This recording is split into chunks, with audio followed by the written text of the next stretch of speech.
Telangana CM Revanth తనదైన శైలిలో దూసుకుపోతున్నారు. సీఎంగా బాధ్యతలను స్వీకరించిన తరువాత ఆయన వేస్తున్న అడుగులు ఆయన రాజకీయ పరిపక్వతని స్పష్టం చేస్తున్నాయి. ముఖ్యమంత్రిగా ప్రమాణ స్వీకారం చేసిన 10 రోజుల్లోనే ఎంతో మెచ్యూరిటీని ప్రదర్శిస్తూ అందరి మన్ననలను పొందుతున్నారు. ప్రగతి భవన్ జ్యోతిరావు పూలే భవన్ గా మార్చి అందులో ప్రజా దర్బార్ను నిర్వహించడం అందరినీ ఆకట్టుకుంది. ప్రజలతో మమేకమై వారి నుంచి వినతులను స్వీకరించడం రేవంత్ లోని ప్రజా నేతని బయటపెట్టాయి. అలాగే కీలక శాఖలపై సమీక్ష చేసి గత ప్రభుత్వ ఒప్పందాలు, కోట్లాది రూపాయల ఖర్చుపై విచారణను ఆదేశించారు. అంతేకాకుండా వివిధ శాఖలపై జరిగిన ఆర్థిక లావాదేవీలపై కూడా శ్వేతపత్రాలను విడుదల చేయడానికి రేవంత్ టీం సిద్ధమవుతుంది. ఇక మాజీ ముఖ్యమంత్రి కేసీఆర్ కాలుజారిపడి ఆసుపత్రిలో చికిత్స పొందుతుండగా ఆయన వద్దకు వెళ్లి పరామర్శించి రాజకీయ పరిణితిని ప్రదర్శించారు.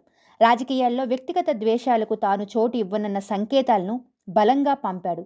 పార్టీ కింది స్థాయి క్యాడర్కు కూడా అదే సిగ్నల్ పంపి గ్రామాల్లో శాంతి భద్రతల సమస్య తలెత్తకుండా చూశారు. ఇక ప్రజావాణి కార్యక్రమాన్ని పునరుద్ధరించి ప్రజా సమస్యలను పరిష్కరించడానికి రేవంత్ ప్రభుత్వం సిద్ధమైంది. మహిళలకు ఉచిత బస్సు ప్రయాణంతో పాటు ఆరోగ్యశ్రీ పరిమితిని 10 లక్షలకు పెంచుతూ తీసుకున్న నిర్ణయంతో కాంగ్రెస్ ఎన్నికల సందర్భంగా ఇచ్చిన హామీలు, మేనిఫెస్టోలో పేర్కొన్న అంశాలు అమలు చేస్తారన్న అభిప్రాయం జనాల్లో వ్యక్తమవుతుంది. పాజిటివ్ వేవ్తో రేవంత్ ముఖ్యమంత్రి పదవిలో కొనసాగాలని భావిస్తున్నట్లు స్పష్టమవుతుంది. అయితే కేవలం 10 రోజుల్లో అంచనా వేయడం సరైన పద్ధతి కాకపోయినా వేస్తున్న అడుగులు మాత్రం రేవంత్ సుదీర్ఘకాలం అధికారంలో ఉండటాన్ని సుస్పష్టం చేస్తున్నాయి.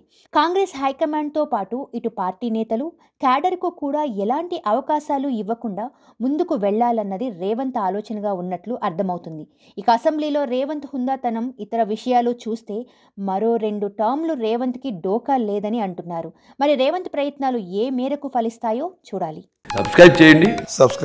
Please do subscribe to. Please like, share and subscribe to top Telugu TV. Top Telugu TV.